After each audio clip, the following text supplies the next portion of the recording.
السلام عليكم ورحمة الله وبركاته. الحمد لله رب العالمين، والصلاة والسلام على أشرف الأنبياء والمرسلين وعلى آله وصحبه أجمعين. أما بعد، فأعوذ بالله من الشيطان الرجيم. ألف لام ميم. غلبت الروم في أدنى الأرض وهم من بعد غلبهم سيغلبون في بضع سنين لله الأمر من قبل ومن بعد ويومئذ يفرح المؤمنون بنصر الله ينصر الله من يشاء وهو العزيز الرحيم. قال رسول الله صلى الله عليه وسلم: افترقت اليهود على 71 فرقة وافترقت النصارى على 72 فرقة إلى آخر الحديث. رواه أحمد وأبو داود। সম্মানিত উপস্থিতি, 50তম ইসলামী মহাসম্মেলন যা দারুল হুদা ইসলামী কমপ্লেক্সে 9 ও 10 এপ্রিল 2026 রোজ বৃহস্পতিবার ও জুমাবারে অনুষ্ঠিত হচ্ছে, এর সম্মানিত সভাপতি ডক্টর মুজাফফর বিন মোহসেন এবং যে সকল প্রধান অতিথি, অন্যান্য অতিথিবৃন্দ, যার সফর সঙ্গে হয়ে আমি এসেছি, শেখ বসে আছেন ডক্টর ওসামা, অত্যন্ত প্রাজ্ঞ ব্যক্তি, হাদিস ডিপার্টমেন্টের প্রফেসর, এবং মালদ্বীপ থেকে এসেছেন ডক্টর আলী, এবং অন্যান্য বক্তা, অতিথিবৃন্দ এবং সমবেত শ্রোতৃমণ্ডলী, নারী ও পুরুষ। সংক্ষিপ্ত সময়ের মধ্যে আমি আপনাদের সামনে সমকালীন প্রসঙ্গ আহলে হাদিস এবং সালাফি এ নিয়ে সংক্ষেপে কিছু কথা উপস্থাপন করার চেষ্টা করব ইনশাআল্লাহুল আজিজ। এই দেখুন কি পণ্ডিতের পণ্ডিত এক একজন আহলে হাদিসের। বহু বচনের শেখা ব্যবহার করলেই সেটা সবাই মিলা করতে হবে, তাই না? কোরআনে এসেছে ফালআনা বাশিরুহুন্না আলিমাল্লাহু আন্নাকুম কুনতুম তাখতানুনা আনফুসাকুম। আল্লাহ জানেন যে তোমরা রমজানের রাত্রে, তখন স্বামী স্ত্রী মিলা নিষিদ্ধ ছিল, পরে বৈধতা হয়েছে, ফালআনা বাশিরুহুন্না, এখন তোমরা স্ত্রীদের সাথে মিলো। তার মানে প্রকাশ্য ময়দানে এসে স্বামী স্ত্রী মিলন করবে, তাই না? প্রকাশ্যে সম্মিলিত মোনাজাত জমার থেকে আছে। এখন সূরা বাকারার আয়াতকে কেন্দ্র করে সবাই বউনে ময়দানে এসে মিলন করতে থাকেন। বাঙ্গালকে হাইকোর্ট দেখেন, জানেন কিছু কোরআন হাদিসের উসুলের কিছু বোঝেন। সম্মানিত উপস্থিতি, ওয়াইদা হালালতুম ফাসতাদু, যখন তোমরা হজের থেকে হালাল হয়ে যাবে তখন তোমরা স্বীকার করো। যখন হালাল হলেন, চুল কাটলেন, সব তীর ধনুকটা বাইরে পড়বেন জীব স্বীকার করার জন্য, তাই না? এটা ফরজ না ওয়াজিব না বৈধতা দেওয়া হয়েছে? কাজে ব্যাককেলি কাজকর্ম করতে যাবেন না লেখাপড়া না করে। সম্মানিত উপস্থিতি, আহলুল হাদিস এবং সালাফি এর আগে বহু বক্তব্যে বলেছি, আল্লাহু নাযালা আহসানাল হাদিস ফালাআল্লাকা বাখিউন নাফসাকা আলা আথারিহিম ইল্লাম ইউমিনু বিহাদাল হাদিস আসাফা। কোরআন আল্লাহর হাদিস এবং যে হাদিস মা উথিরান নবী সাল্লাল্লাহু আলাইহি ওয়াসাল্লাম কাওলান আও ফি'লান আও তাকরিরান আও সিফাতান খালকিয়াতান কানাত আও খুলুকিয়া আও হাম্মান, কেউ বাড়িয়েছেন, যে আল্লাহ নবীর হাদিস। দুইটাকে যারা জানে, যারা মানে, যারা চর্চা করে, যারা শুনে, যারা আমল করে, যারা প্রতিষ্ঠার সংগ্রাম করে, তারা এই যুগে যুগে আহলুল হাদিস। সালাফি শব্দের অর্থ নবী সাল্লাল্লাহু আলাইহি ওয়াসাল্লামের যুগের, তার পরবর্তী যুগের নিশ্চিত খায়রুন নাস কারনি সুম্মাল্লাযিনা ইয়ালুনহুম সুম্মাল্লাযিনা ইয়ালুনহুম, সর্বোত্তম কওম হলো আমার যুগের যারা সাহাবীগণ। সুম্মাল্লাযিনা ইয়ালুনহুম, তারপরে তাবিঈগণ, তারপরে তাবিঈগণ। চতুর্থ আছে কিনা হাফেজ ইবনে হাজার আসকালানিও তাবরানীর বরাতে উল্লেখ করেও একটু নিজে সন্দেহ প্রকাশ করেছেন। সম্মানিত উপস্থিতি, কাজে আল্লাহর নবীর যুগ, সাহাবীগণের যুগ, তাবিঈগণের যুগ, তিন যুগের মানুষ যা বুঝেছেন কোরআন এবং হাদিস, সেই বুঝের উপর আপনাকে চিন্তা ভাবনা করতে হবে। ওয়াসআউযু বিল্লাহি মিনাশ শাইতানির রাজিম ওয়াস-সাবিকুনাল আউওয়ালুনা মিনাল মুহাজিরিন ওয়াল আনসার ওয়াল্লাযীনা ইত্তাবাউহুম বিইহসান রাদিয়াল্লাহু আনহুম ওয়া রাদু আন। সূরা তাওবার আয়াত। আমি সংক্ষেপে শুধু বলে যাচ্ছি, সাহাবীগণ, আনসার হোক মুহাজিরিন হোক, তাদেরকে যারা আনুগত্য করেছেন ইহসানের সাথে, তাদের উপর আল্লাহ সন্তুষ্ট, তারাও আল্লাহর উপর সন্তুষ্ট, তাদের জন্য জান্নাতের গ্যারান্টি দেওয়া আছে। কাদের কথা বলা হচ্ছে? তাহলে ইসলাম কোরআন, ইসলাম হাদিস, ইসলাম সাহাবীগণের বুঝ, ইসলাম তাবিঈগণের বুঝ, তাবিঈগণের বুঝ, সব মিলে ইসলাম। এই পর্যন্ত আপনি মাথায় রাখুন ধীর স্থির ভাবে। আমি খুব দ্রুত গতিতে বর্তমান প্রসঙ্গে চলে এসে কয়েকটি দিক নির্দেশনা দেব ইনশাআল্লাহ আজিজ, আল্লাহ যদি তৌফিক দেন। ভারতে চলে আসলো আল্লাহর ওসমান রাদিয়াল্লাহু তাআলা আনহুর যুগেই ইহুদির বাচ্চা আব্দুল্লাহ ইবনে সাবা আলী রাদিয়াল্লাহু তাআলা আনহুকে অতিরিক্ত হাইলাইট করে, ওসমান রাদিয়াল্লাহু তাআলা খাটো করে, তার বিরুদ্ধে বিদ্রোহের বীজ বপন করে এই খলিফাতুল মুসলিমিন আমিরুল মুমিনিন আল্লাহর নবীর একে একে দুই কন্যাকে যিনি বিয়ে করেছিলেন তাকে শহীদ করে ফেলেছে। তারপরে শিয়া, রাফেদি, খারিজি এরাই মুআবিয়া রাদিয়াল্লাহু তাআলা আনহুকে হত্যা করার পরিকল্পনা, আলী রাদিয়াল্লাহু তাআলা আনহুকে শহীদ তো করেই দিয়েছে। এরা খারিজিদের দৃষ্টিতে আলীও কাফের, মুআবিয়াও কাফের। তাহলে ও কি? এখন আহলে হাদিসরা ইহুদিদের দালাল, তাই না? ওই একই শয়তানের বংশ। যারা ওসমান রাদিয়াল্লাহু তাআলা আনহুর বিরুদ্ধে অভিযোগ তুলেছে, যারা আলী রাদিয়াল্লাহু তাআলা আনহুর উপরে কুফরির অভিযোগ আনয়ন করে, জুলুমের অভিযোগ আনয়ন করে তাকে শহীদ করেছে, এবং যারা মুআবিয়া রাদিয়াল্লাহু তাআলা আনহুর বিরুদ্ধে অভিযোগ উত্থাপন করেছে অন্যায়ভাবে, ওদের মধ্যে আর বর্তমান যারা আহলে হাদিস এবং সালাফিদেরকে ইহুদি বলে গালি দেয়, এই দুই দলের মধ্যে নীতি কোনো পার্থক্য নাই। ব্যাপার ধীর স্থিরভাবে বোঝার চেষ্টা করেন কয়েক মিনিটে। আমি খুব তাড়াতাড়ি জোড়াতালি দিয়ে দেবো আপনাদের সামনে। শিয়ারা কত প্রকারে কত ভাগে বিভক্ত, কিন্তু সন্ধ্যাবেলায় সব রসুনের গোড়া এক জায়গায়। এটা আপনারা মনে রাখবেন। শিয়ায়ে আলী, আমরাও আলী রাদিয়াল্লাহু তাআলা আনহুর দল, কিন্তু আমরা তাকে নিয়ে খারাপ রাজনীতি করি না। বলুন তো, মোতাবিয়া জায়েজ না নাজায়েজ? মোতাবিয়া কি? সীমিত সময়ের জন্য চুক্তি বিয়ে করা। সৌদি আরবের বিরুদ্ধে তাদের অভিযোগ, সেখানে এতটা বিয়া করে, সাঙ্গা করে, এই করে সেই করে। আরে বিয়ে করা না জায়েজ নাকি? দুই বিয়ে করা জায়েজ না নাজায়েজ? তিন বিয়ে করা জায়েজ না নাজায়েজ? চার বিয়ে করা জায়েজ না নাজায়েজ? জিনা করা জায়েজ না নাজায়েজ? মোতাবিয়া করা জায়েজ না নাজায়েজ? আলী রাদিয়াল্লাহু তাআলা আনহুর প্রেমে পাগল, কিন্তু মোতাবিয়া করা যে হারাম, এটা কার বর্ণনা? সহিহ মুসলিমে না, আলী রাদিয়াল্লাহু তাআলা আনহুর বর্ণনা। তার থেকে বর্ণনা করেন তার ছেলে মুহাম্মদুল্লাহ হানাফিয়া, তার থেকে বর্ণনা করেছেন তার দুই ছেলে আব্দুল্লাহ এবং হাসান। তিনি বর্ণনা করেছেন নবী সাল্লাল্লাহু আলাইহি ওয়াসাল্লাম মোতাবিয়া হারাম করেছেন। এটা কার বর্ণনা? সহিহ মুসলিম খুলে দেখুন। কিন্তু এইখানে এসে আলী রাদিয়াল্লাহু তাআলা আনহুকে মানবে না। সৌদি আরবের বদনাম করে তারা বিয়ে করে কেন? তোরা বেটারা মহিলাদেরকে দিয়ে মিছিল করাস, তাজিয়া করাস, আবার মোতাবিয়া জায়েজ করাস, গোটা ইরানটাই প্রস্টিটিউশন, গোটা দেশটাই ব্যবসাখানা মোতাবিয়ার মাধ্যমে। ধীরে শুনতে হবে। আপনারা ভোট কোন জায়গায় দিচ্ছেন তা কিন্তু জানি। একদিকে ভোট হারাম হারাম করে মাঠঘাট কাঁপাইতেছেন, আবার খুব সমর্থন দিচ্ছেন, আবার তলে তলে যে আপনাদের এলাকার থেকে জিতেছে। এই শিয়া তত্ত্ব আমি পরে আসতেছি খুব সংক্ষেপে। সম্মানিত উপস্থিতি, শিয়ারা বলে যে আলী রাদিয়াল্লাহু তাআলা আনহুকে নবুয়ত দেওয়ার কথা ছিল, জিবরাইল বেটা গাদ্দারি করে দিয়েছে মুহাম্মদের।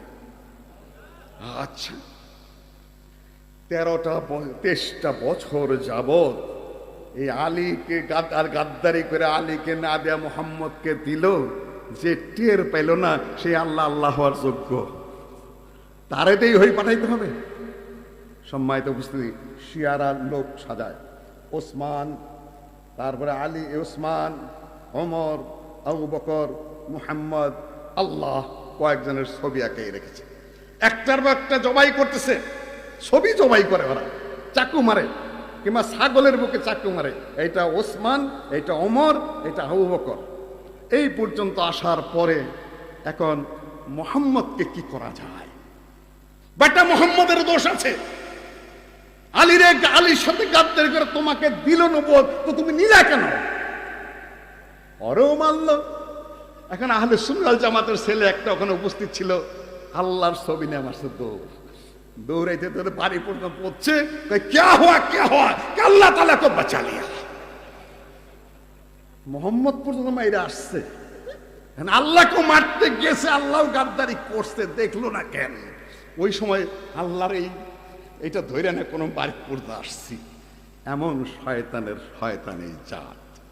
সম্মানিত উপস্থিতি, উপমহাদেশে সাহাবী কয়েকজন এসেছেন, তাবেঈনের মাধ্যমে এই দেশে সহিহ ইসলাম এসেছিল। শিয়াদের গাদ্দারির মাধ্যমেই সেটা বিশৃঙ্খল হয়েছে। মুঘল সাম্রাজ্যে মেহেরুন্নেসা ইরান থেকে নূরজাহান, সে জাহাঙ্গীরের বউ হয়েছিল, মুঘল সাম্রাজ্যকে তছনছ করেছে, গিয়াস বেগের কন্যা। তারপরে আর ফিরতে পারে নাই। এই দেশের এই হোসেনি দালান, এই দেশের যত মুঘল সম্রাটদের স্মৃতি প্রীতি সব, এই যে আলীর সাথে যে হোসেন লাগান, মোহাম্মদ হোসেন কেন লাগান? মোহাম্মদ আলী কেন লাগান? এই হোসেন আর আলী, হোসেন আর আলী। এমনকি আশরাফ আলী থান কাহিনী লেখা আছে, খালি সন্তান মারা যায়, সন্তান মারা যায়।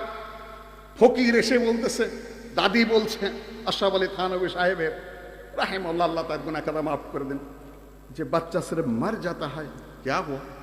कि ये सिर्फ আলী और उमर का खेल है। আলী এবং ওমরের খেলা। কেন? যে সন্তানদের নাম রাখো যে খালি ওমরের বংশের নামে, আলী বেজার। দাদি তারপরে আমার নাম রাখলো জন্মের পরে আশরাফ আলী, তারপরে আমার মরি নেই। সম্মানিত উপস্থিতি, উপমহাদেশে সহিহ ইসলাম এসেছিল ব্যবসায়ীদের মাধ্যমে, আরব যোদ্ধাদের মাধ্যমে, মোহাম্মদ বিন কাসিমের বিজয়ের মাধ্যমে, এবং কিছু কিছু শুদ্ধ হাদিসের চর্চা ছিল। সেগুলা সব তারা নষ্ট করার পরে শাহ ওলিউল্লাহ মুহাদ্দিস দেহলভী পুনরায় হাদিসের চর্চা শুরু করলেন। শাহ আব্দুল আজিজ শুরু করলেন। শাহ আব্দুল আজিজের একটা কিতাব আছে তোহফায়ে ইসনা আশারিয়া, শিয়া 12 ইমামের শিয়াদের উপরে লেখা আছে। শাহ ওলিউল্লাহ মুহাদ্দিস দেহলভীর লেখা কুররাতুল আইনাইন ফি তাফদিলিশ শাইখাইন, তারপরে আল্লামা ইহসান ইলাহি জহির, তারপরেও কিন্তু আমাদেরকে শিয়া বলে, তাই না? আল্লাহর রহমত হয়েছে এটা। ইরানের সাথে আমেরিকা এবং ওই ইহুদিদের যুদ্ধের কারণে এখন সারা পৃথিবীতে একটা জিনিস পরিষ্কার হয়ে গেছে, যে আহলে হাদিসকে তোমরা শিয়া বলে গালি দাও, তারাই শিয়াদের মূল শত্রু। বুঝতে পেরেছেন কথাটা? আল্লামা ইহসান ইলাহি জহির এইভাবে বক্তৃতা করছিলেন, ফ্লাওয়ার পিট ছিল সামনে, হঠাৎ করে একটা বোমা ফুটে তার শাহাদত হলো। কে করেছিল? শিয়াউল কোরআন বই লিখেছেন, আর শিয়াউল সুন্নাহ বই লিখেছেন, আর শিয়াউল আহলুল বাইত বই লিখেছেন, অনেকগুলা বই লিখেছেন আল্লামা ইহসান ইলাহি জহির। আমি তখন রিয়াদে অবস্থান করছি, বাদশাহ ফাওজ স্পেশাল বিমান দিয়ে রিয়াদে নিয়ে গেলেন। আমার যতটুকু মনে পড়ে শেখ বিন বাজ জানাজা পড়েছিলেন এবং আমি সেই জানাজায় উপস্থিত ছিলাম। আল্লামা ইহসান ইলাহি জহির রিয়াদে। কম করেছে ওরা? যত মুসলিম বিশ্বের যত বড় বড় ক্ষতি ওরাই করেছে। ওরা সালাউদ্দিন আইয়ুবীকে হত্যার পিছনে, ওরাই আব্বাসী খলিফাদের ধ্বংসের পিছনে 21 লক্ষ থেকে 23 লক্ষ মানুষ এক রাতে হত্যা করেছিল ইবনুল আলকামী এই শিয়ার ষড়যন্ত্রে। এখন আমাদের দেশে যেটা চলছে এবং সারা বিশ্বে যেটা চলছে আমরা তো জানি। আমাদেরকে যেভাবে বুঝানো হচ্ছে সেটা হলো শিয়ারাই একমাত্র শক্তি যারা আমেরিকার বিরুদ্ধে এবং ইহুদিদের বিরুদ্ধে। আপনাদের কাছে এই বার্তা পৌঁছেছে কিনা? একমাত্র শক্তি আমেরিকার বিরুদ্ধে এবং ইহুদিদের বিরুদ্ধে কে? ইরান। কেউ কেউ বলছে যে ওরা তো মাজলুম। আরেক বুদ্ধি, মাজলুমের পক্ষ মানিতে হবে, ওই হিসাবে কমপক্ষে ইরানকে সাপোর্ট দেন। আচ্ছা ধরেন এইখানে আপনারা নিরীহ সুন্দর মানুষরা বসে আছেন, তাই না? একটা পাগলা কুত্তা, কয়েকটা পাগলা কুত্তা আমাদেরকে আপনাদের কামড়াইতে থাকলো। এখন আমি যদি পিটাইতে চান যাই, তাহলে মনে কুত্তাটা তো মাজলুম, তাই না? নাকি? ইরান কি ধরনের মাজলুম? আপনার ইয়ামানে হুথিদেরকে, বিদ্রোহীদেরকে লাগাই দেওয়ার দেশটাকে অস্থিতিশীল করে ফেলেছে। আপনি হেজবুল্লাহ, হিজবুল শয়তান মানে লেবাননকে, সিরিয়াকে শেষ করেছে। সৌদি আরবের মধ্যে খামাখা বোমা মারতেছে, ইমারতে খামাখা বোমা মারতেছে, তারপরে আপনার কাতারে খামাখা বোমা মারতেছে, আরব দেশগুলোকে খামাখা বোমা মেরে বলতেছে যে ওখানে আমেরিকার যে সকল ঘাঁটি আছে সেইখানে বোমা মারতেছি, আমেরিকার দূতাবাসে বোমা মারতেছি। দূতাবাসে বোমা মারা জায়েজ আছে ইসলামে? যুদ্ধ চললেও দূতাবাসে এবং রাষ্ট্রদূতের কাছে গায়ে হাত দেওয়া যাবে না। সম্মানিত উপস্থিতি, খবর বার্তা রাখেন কি রাখেন না আপনারা? আমি দ্রুত গতিতে বাংলাদেশে চলে আসলাম আপনাদেরকে ভারত ঘুরিয়ে। ভারতে একটা আন্দোলন হয়েছিল, স্বাধীনতা আন্দোলন ইংরেজদের থেকে। তারপরে সেই আন্দোলন সৈয়দ আহমদ বেরলভী শাহ ইসমাইল সেটা নেতৃত্ব দিয়েছিলেন, মৌলানা বেলায়েতুল ইনায়েত আলী নেতৃত্ব দিয়েছিলেন, মৌলানা আব্দুল্লাহ আব্দুল করিম নেতৃত্ব দিয়েছিলেন। সেই রাজনৈতিক ধারার সাংগঠনিক ধারাই এদেশে ইসলামিক আন্দোলন। দুই, শাহুলিল্লাহর মাদ্রাসা থেকে যে হাদিসের দর্স সৈয়দ নজির হোসেনের মাধ্যমে, সেইটাই এই দেশের আহলে হাদিসের হাদিসের বড় দর্শের এই যে মাদ্রাসা মসজিদ যা কিছু আছে, ওয়াজ মাহফিল, তারপরে আহলে হাদিসদের যে সকল পত্র পত্রিকার যে রীতি বেরিয়েছিল তার আলোকেই এই যে এনাদের এখলাস ইত্যাদি ইত্যাদি পত্রিকার ধারাবাহিকতা। কিন্তু রাজনৈতিক আন্দোলনটা নিষ্প্রভ হয়ে গেছে। এইটুকু বলার পরে আপনাদের কাছে বলি, খবর বার্তা রাখবেন কি রাখবেন না? ছোট্ট একটা ঘটনা বলি আপনাদের সামনে। আলিফ লাম মিম গুলিবাতির রুম, রোম পরাজিত হয়েছে। এটা কোন কিতাবে লেখা আছে? আলিফ লাম মিম গুলিবাতির রুম কোন কিতাবে? কোরআনে কারীম কোন সূরা? দরকার ছিল কোন? রোম জিতলো কি পারস্য জিতলো এতে আমাদের কি যায় আসে? আমরা খালি ওয়াজ শুনি। ওয়াজ শুনেন না, গোড়ার ডিম শোনেন, ভালো করে শোনেন কয়েক মিনিট। আলিফ লাম মিম গুলিবাতির রোম, রোম সাম্রাজ্য পরাজিত হয়েছে কাদের হাতে? পারস্যের সাথে। জবাব দিন, চুপচাপ কেন? পারস্যের হাতে। এই মাজুসীদের পরবর্তী বংশ এই শিয়ারা, তাদের হাতে খ্রিস্টান সাম্রাজ্য পরাজিত হয়েছে।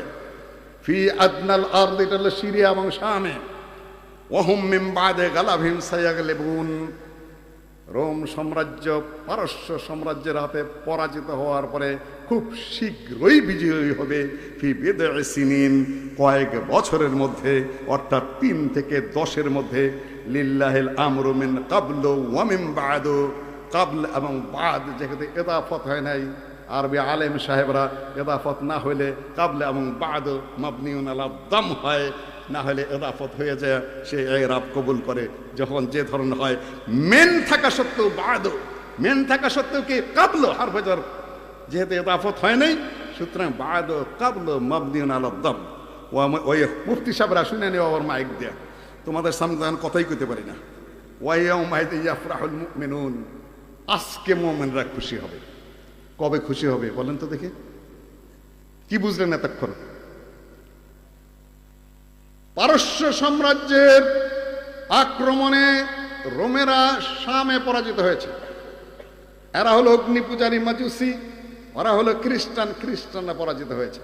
কিন্তু কিছুদিন পরেই রোম সাম্রাজ্য পারস্যের উপর বিজয় হবে, সেই দিন মুমিনরা খুশি হবে। তাহলে আপনারা কার বিজয়ে খুশি হবেন? আমেরিকার বিজয়ে না ওই মাজুসিদের বিজয়ে? এখনো বোঝেন নাই, তাই না? কার বিজয়ে খুশি হবেন? কথা সাবধানে বলেন, ব্যাককেলের মতো কথা বলতে যাও না তোমরা। হাদিসও জানো না, কোরআনও জানো না, ইসলামের ইতিহাস প্রসঙ্গে তোমাদের কোনো জ্ঞান নেই। নাই বকওয়াজের নাম ইসলাম নয়, খমিনি মহিরেই সারে নাই, খবর আসার আগেই ঢাকা বিশ্ববিদ্যালয়ে জানাজা পড়া শুরু হয়ে গেছে, তাই না?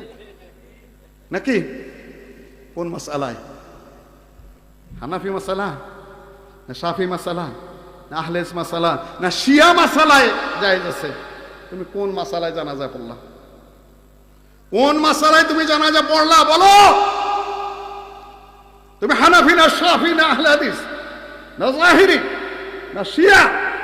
তুমি যে কেউ না কিছুই না। তুমি ছাত্র রাজনীতি করো, এটা তোমার ব্যাপার। পলিটিক্স প্রচলিত করো তোমার ব্যাপার।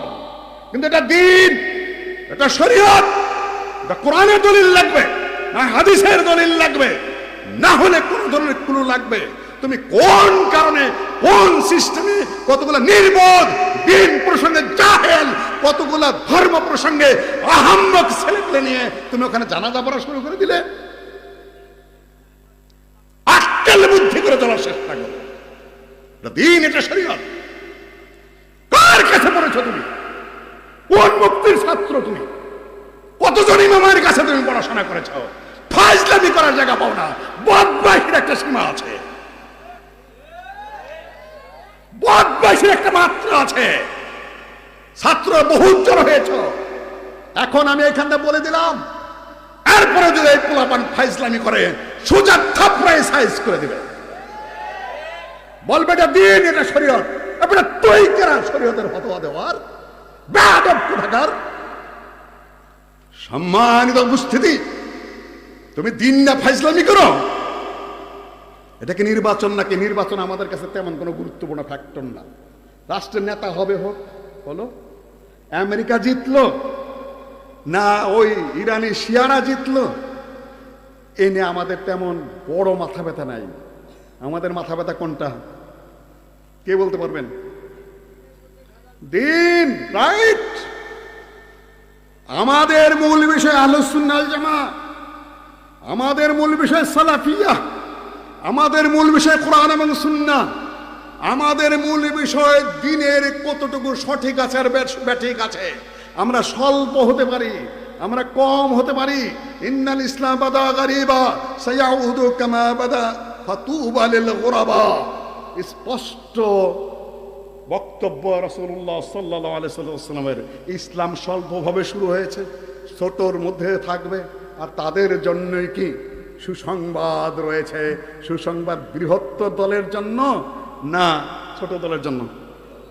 নির্বাচনে আপনি মেজরিটি পেয়ে জয়যুক্ত হয়ে গেলেন, এটা হকের দলিল না হকের দলিল? কোনোটারই দলিল না। আপনি সিট কম পাইলেন, এটা হকের দলিল না হকের দলিল? নির্বাচনেই গেলেন না, হকের দলিল না হকের দলিল? কোনোই দলিল নেই এখানে। উসুল বুঝা কথাবার্তা বলেন, ফাউল কথাবার্তা বলার কোনো অর্থ নাই। আচ্ছা বলেন তো, আপনি রাজনৈতিক কারণে অতীত ওই যে বানাইছে, তাই না, ঠেঙ্গা বানাইছে না, কোথায়, সাভারে। আপনি আপনি রাজনৈতিক কারণে গেলেন আর যাইয়া মুনাজাত করলেন, কোনটা উত্তম? কোনটা উত্তম? পায়খানার কোন দিকটা ভালো? আচ্ছা, না না না, এখানে কথা আছে, উপরে গন্ধ একটু কম, নিচেরটা বেশি। ওটা রাজনৈতিক কারণে গেছে, ভালো কথা।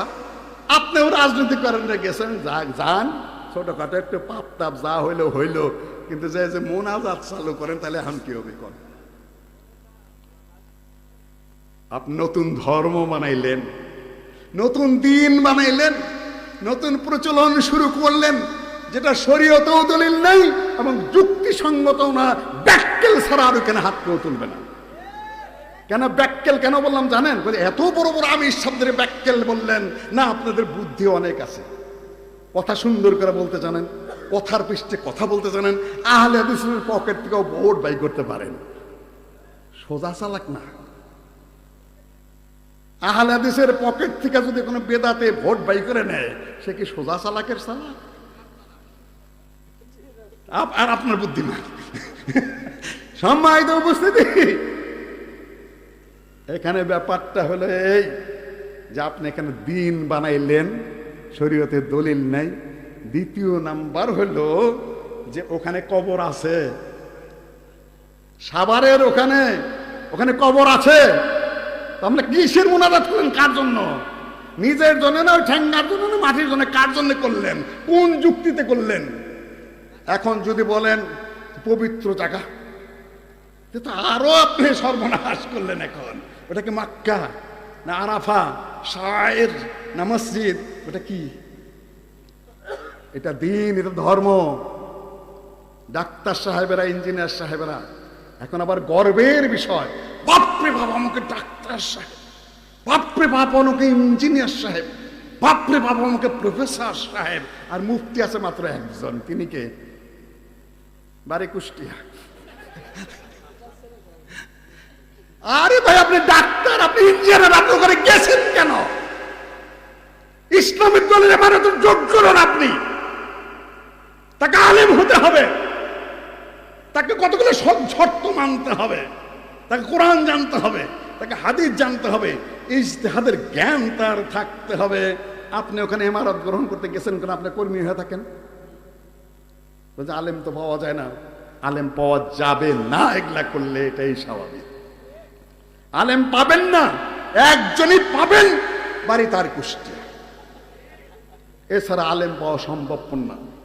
আপনারা হয়তো বলবেন, মসলুদ্দিন ভাই আপনি তো একটু ভালো মানুষ মনে করছিলাম, আমাদের ব্যাপারে একটু সফট কর্নার, আত্মীয় স্বজন ওই দিকে আছে। আত্মীয় স্বজন ওই দিকে না, ওই দিকেও ছিল, তাই না? মেয়ের জামাই উপদেষ্টাও ছিল। আপনি আবার মাঝখান দিয়ে এরকম কথা। এখন এমপি টিমে 2-4 জন কাছাকাছি। আমি আমার পথেই চলি, আমি আমার পথেই চলি। স্বাভাবিকভাবে বলেন তো, বর্তমান প্রেক্ষাপটে সেকুলার বেশি বিপজ্জনক না বিভ্রান্তিকর ইসলাম বেশি ক্ষতিকর? রাস্তায় আলোচনা হলো আমাদের ডক্টর সাহেবের, ওসামা সাহেবের সাথে এই সকল বিষয় নিয়ে, কোনটা বেশি বিপজ্জনক। এখন ওনারা বলে বেড়ান, ভাইয়েরা আমি আক্রমণের জন্য বলছি না, ফিরে আসো, তোমরা পথে ফিরে আসো। আমি এইটা বলছি, দিন হারিয়ে ফেলেছ, বিভ্রান্তির মধ্যে পড়ে গেছ, সমস্যা সৃষ্টি করেছ, নীতির থেকে ভ্রষ্ট হয়ে গেছ, বহু দূরে ফিরত আসতে বলছি। আমি আক্রমণ করছি, আক্রমণের জন্য নয়। সম্মানিত উপস্থিতি, ফেরত আসতে হবে, সোজা পথে, ইসলামের পথে ফেরত আসতে হবে। নির্বাচনে জিতবে কি না জিতবে এটা অনেক পরের প্রশ্ন, আগে তো নিজের এখানে অবস্থান নিয়ে থাকতে হবে। সম্মানিত উপস্থিতি, বিনাসরিল্লাহি ইয়ানসুরুল্লাহ মান ইয়াশা, বিজয়ী হয় সত্যের দলিল নয়। আল্লাহ কাফেরদেরকে বিজয়ী দেন। খ্রিস্টানরা মুসলিম না মাজুসিরা মুসলিম? অগ্নিপূজকরা কে মুসলিম? আল্লাহ বলে দিচ্ছে বিনাসরিল্লাহ ইয়ানসুরুল্লাহ মান ইয়াশা। খ্রিস্টানদেরকে বিজয় কে দেয়? আল্লাহ। আর এদেরকে বিজয় দেয় কে? মাজুসিদেরকে। আজকে যদি আমেরিকা জয়ী হয় গায়ের জোরে, আজকে যদি ইরানিরা জয়ী হয় গায়ের জোরে, আর যদি গোটা আরব বিশ্ব ভুলুণ্ঠিত হয়ে যায়, তাহলে কারা হক? আরবরাই হক। সৌদি আরবই হকের উপরে আছে, কোরআনের উপরে আছে, হাদিসের উপর আছে, সাহাবীগণের সম্মানের উপর আছে, নীতির উপর আছে, আদর্শের উপর আছে। আইডিওলজি কাছে সামাজিক কিছু ত্রুটি বিচ্যুতি থাকতেই পারে, ওগুলাকে ইসলাম তৃতীয় চতুর্থ পর্যায়ে রেখেছে। মূল বিষয়কে নষ্ট করে খালি দিন কায়েম আর দিন কায়েম হচ্ছে, তাই না? সম্মানিত উপস্থিতি, দিনের অর্থ কি তুমি জানো? তোমার ওস্তাদে জানে? তুমি কোনদিন পড়েছ? তোমার কিতাব খোলার কোনদিন সুযোগ হয়েছে? তুমি আরবি পড়তে পারো? আমাদের এই মোনাজাত মৌলবীদের মতোই খালি ফতোয়া দেয় আর ফতোয়া দেয়, মুফতির ঠেলা কি। আল্লামা ওসাইমিন যখন রিয়াদে যাইতেন, তখন রিয়াদে যে কোনোদিন ফতোয়া দিতেন না। জিজ্ঞাসা করা হলো, আপনি রিয়াদে এসে কেন ফতোয়া দেন না? বলেন, লা ইফতা ওয়াবনে বাজ ফির রিয়াদ। আমি রিয়াদে দিতে পারবো না। কেন? ইমাম শাফির ব্যাপারে ইমাম মালিক সুপারিশ করেছিলেন, তোমরা ইমাম শাফির কাছ থেকে জ্ঞান নাও। ইমাম শাফি কিন্তু ইমাম মালিকের ছাত্র। ইমাম শাফির কাছে খবর পৌঁছে গেল যে আপনার ওস্তাদ আপনার কথা বলেছে জ্ঞান নেওয়ার জন্য। তখন তিনি বলে দিলেন, লা ইফতা ওয়া মালিকুন ফিল মাদিনা, মালিক মদিনায় আছে আর আমি যাব সেখানে ফতোয়া দিতে? আমি আমি কুফায় যাব, আমি বাগদাদে যাব, আমি মিশরে যাব, মালিক ইমাম যতদিন বেঁচে আছে ইমাম দারুল হিজরা, আমি ততদিন মদিনায় ফতোয়া দিতে যাব না। সম্মানিত উপস্থিতি, যে সমস্যাগুলো আমি এখন দেখছি আপনাদের জন্য, 1 নম্বর যেগুলো আলোচনা করলাম, সামনে বিপদ আপনাদের সামনে কথিত সেকুলার থেকে আসবে না কথিত ইসলাম থেকে আসবে? কোনটা থেকে আসবে বলে আপনার মনে করেন? কোনটা থেকে আসবে বলে মনে করেন? জবাব দেন, আমি জবাব নিয়ে যাব কয়েক মিনিটের মধ্যে। কথিত ইসলাম থেকে আসবে। তার প্রমাণ হলো ইরানের আহলুস সুন্নাহ ওয়াল জামাতের জায়গাটা বিজয় হয়েছে খালিদ বিন ওয়ালিদের হাতে প্রথম, যেটাকে হুরমুজ প্রণালী বলা হয়। এটা আসলে মূলত মাদিক ও খালেদ, সেই ইরানে যখন অগ্নি পূজারীরা ছিল, ওদের সেই পুরাতন হুরমুজ যে অগ্নি পূজারী সেনাপতি, তার নামে হুরমুজ প্রণালী রেখেছে। আর রিয়াদে কোথাও আবু জেহেল রোড আছে, আছে ওতবা রোড আছে, সাহেবা রোড আছে, উমাইয়া রোড আছে। গোটা সৌদি আরবে কোন পূর্বতম কাফের মুশরিকের নামে কোন রোড আছে কিনা? ইরান ইসলামিক রাষ্ট্র বলো তোমরা, তো হুরমুজ প্রণালী এখনো থাকলো কিভাবে? কাফেরদের নামেই তো রাখছো, সেই মাজুসি মুশরিকদের নামেই তো রেখে দিয়েছ। আর এখন বাংলাদেশে কি ইরানে বৃষ্টি পড়ার আগেই ছাতি ধরতেছে এখানে, তাই না? আগেই ছাতি ধরা শেষ। শুনুন কতগুলো বিপদ কয়েক মিনিটের মধ্যে বলে দিয়ে যাই। মহা বিপদের অপেক্ষা করছে আহলে হাদিসরা। আমি আর গালি দিতে চাই না, যেটা বলে সেইটা নেই বাহাস করে। যে বোঝে সেও কথা বলে, যে না বোঝে সেও কথা বলে।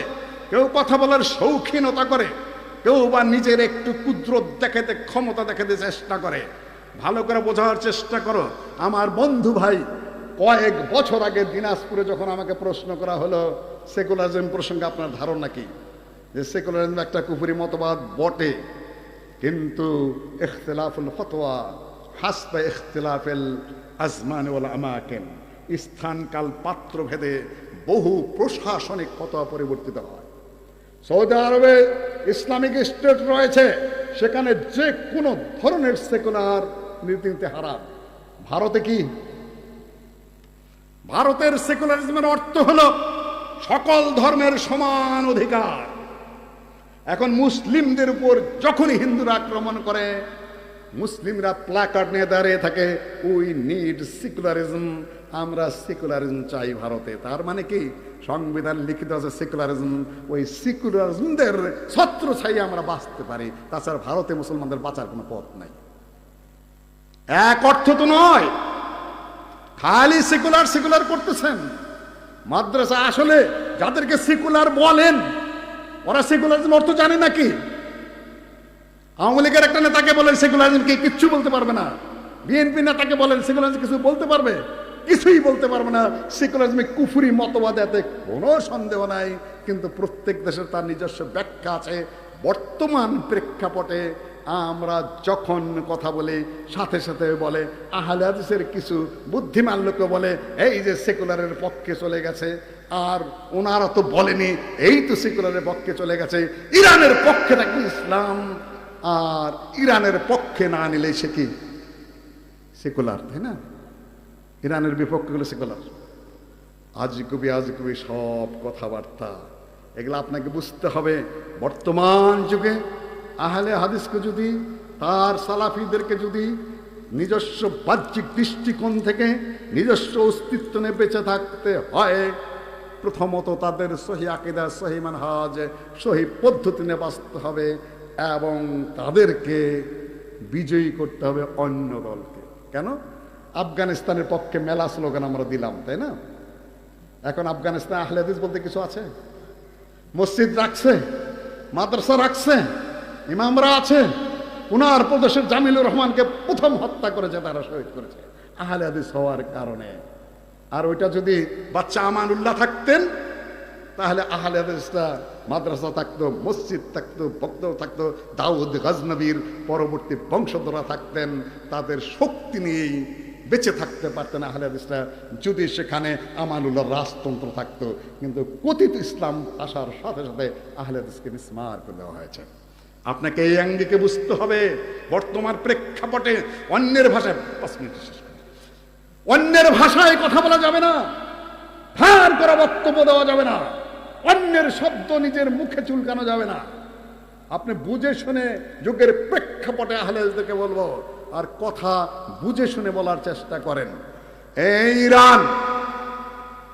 ইরানে ওই যে জয় হলো মুসলিমদের হাতে, ওমর রাদিয়াল্লাহু তাআলার হাতে মাদাইন জয় হলো, সেইখানে হোসেন রাদিয়াল্লাহু তাআলা আনহু শেষ ইরানি বাদশার মেয়ে বিশার বানুকে বিয়ে করলেন। তার গর্ভ থেকে আলী জাইনুল আবেদিন, তার ঘরের যত সন্তান তারাই নাকি নিজেদেরকে ইমাম দাবি করছে। আর তার যে আরবীয় মায়ের বংশের বাচ্চা কাছে একটা ইমাম হতে পারলেন না, খালি ওরাই হলো। সেইখানে মুসলিম বিজয় হলো, সেইখানে মুসলিমদের রাষ্ট্র হলো, সেইখানে ইসলামিক স্টেট, সেইখানেই আপনার দাউদ জাহেরি, সেইখানেই ইমাম মুহাম্মদ আজ-জুহালি, সেইখানেই নাসাই, সেই পথেই তিরমিজি, ইমাম বুখারী দীর্ঘদিন কাটিয়েছেন সেখানে। সব আহলুস সুন্নাহ ওয়াল জামাতের দেশ ছিল। সেই আহলুস সুন্নাহ ওয়াল জামারা কোথায় খুঁজে বের করতে পারবেন? গেল কোথায়? এই ছেলেরা, যুবকেরা, ছাত্ররা, আমার ভাইদেরকে বের করো। আমার মসজিদ কোথায় খবর দাও, তুমি আমার মাদ্রাসা কোথায় খবর দাও। তোমাদের এনে কোনো মাথা ব্যথা নেই, কেন ইসলামী তো নেই, মাথা ব্যথা থাকবে কোনো? তোমার কাছে শিয়াও যা, তোমার কাছে কাদিয়ানিও তাই, তোমার কাছে খারেজিও তাই, তোমার কাছে রাফিজিও তাই, তোমার কাছে কোরআনিও তাই, তোমার কাছে সব একাকার হয়ে গেছে। তো তোমার কাছে এই কথা বলাও যা, না বলাও তা। কিন্তু আহলে হাদিসের কাছে এগুলা বলা না বলা সমান কিনা? গত কয়েক বছরে কমপক্ষে 6 লক্ষ মানুষ হত্যা করেছে এই শিয়ারা, ইয়ামানে, সিরিয়ায়, লেবাননে, ইত্যাদি ইত্যাদি জায়গায়। তারপরেও বলবে এই কথা। 10 পয়েন্ট। সাংবাদিক বন্ধুরা, চিন্তাবিদ বন্ধুরা, চিন্তাবিদ বলতে কি বোঝায়? কিন্তু ইসলাম নিয়ে কথা বলে কারণ এই দেশে কিন্তু মোতাবিয়া জায়েজ হতে চলেছে খুব শীঘ্র। ইরানি যে প্রভাব, মেয়েরা খালি মিছিল করে না ইসলাম নিয়ে, মেয়েরা ইসলাম নিয়ে মিছিল করে, দেখতেছেন তো কয়েক বছর যাবত, না দেখেন না? ওরা কারা? কোন আরবিয়ান কান্ট্রির কোন আহলুস সুন্নাহ ওয়াল জামাতের মেয়েরা রাস্তায় ইসলামের জন্য মিছিল করেছে দেখেছেন? কোথার থেকে আমদানি? শিয়াদের হাসান হোসেনের তাজিয়াত থেকে আমদানি। যত ইসলাম ইসলাম মুখে বলেন না কেন, ইরানি কালচার আপনারা আমদানি করে ফেলেছেন। আর যারা বেশি পথে পথে ঘুরে আর ইসলামিক কথাবার্তা বলে অতিরিক্ত, আলিগড় বিশ্ববিদ্যালয়ে দেখেছে তারা স্বামী মানে না, অধিকাংশ সব তালাক। পথে পথে ঘুরে ইসলাম মেলা জানে, ওরা স্বামী মানে নাকি? ওদেরই একটা গ্রুপ হয়ে গেছে নারীবাদী, ইসলামিক নারীবাদী গ্রুপ। দেখবেন যে বোরকা পুইরা পুইরা টিভিতে ভাষণ দিতেছে, অনেক নেতৃত্ব করতেছে, সুন্দর সুন্দর বক্তব্য উপস্থাপন করছে। ওদের কাছে শেখ বিন বাজের বক্তব্য ভালো লাগে না, শেখ উসাইমিনের বক্তব্য ভালো লাগে না, শেখ তুয়াইজিরির বক্তব্য ভালো লাগে না, বর্তমান যিনি মুফতি শেখ ফাওজানের বক্তব্য ভালো লাগে না। ইসলামের বক্তব্য শুনতে হবে ওই ওনাদের কাছে, তাই না? বড় বড় ইসলামিক ফাংশন এখন আলেমদের বক্তৃতা করার সুযোগ নাই, হয় ওদের বানাউটি মুফতি কতগুলো জাহেলের গলায় কোরবানির ষাঁড়ের মতো লকেট টকেট লাগায় নেয়া, ওইটা নিজেরা নাচতে থাকে আর নাচাইতে থাকে। ওই সকল কিছু মুফতি মূর্খ, আর না হলে মহিলাদের কথা বলানো, আর না হয় কিছু মূর্খ জেনারেল শিক্ষিতদের ইসলামিক আলোচনা করানো। এগুলা কিসের লক্ষণ? স্বাভাবিক লক্ষণ? অস্বাভাবিক কর্মকাণ্ড। এখন স্বামী মানবে না, যেভাবে কথা বলে ভাই ভাই, ওনার ওপর আপা আপা, কিছু কিছু কানে আসছে। ওগুলা সামনে কি হবে? মোতাবেয়া জায়েজ করবে ওরাই, যারা এই শিয়ার জানাজা ঢাকা ইউনিভার্সিটি করতে পারে 2 দিন পরে মোতাবেয়া জায়েজ করতে তাদের কি লাগবে? আমরা স্বামী মানবো না, তোমরা স্ত্রী ঘরে নিও না, শিয়াদের কাছে যেহেতু মোতাবেয়া জায়েজ আমরা ওইটাই করি আর সারি, করি আর সারি। তোমাদের তালেম লাগে না, ফতোয়া তো লাগবে না, তাই না?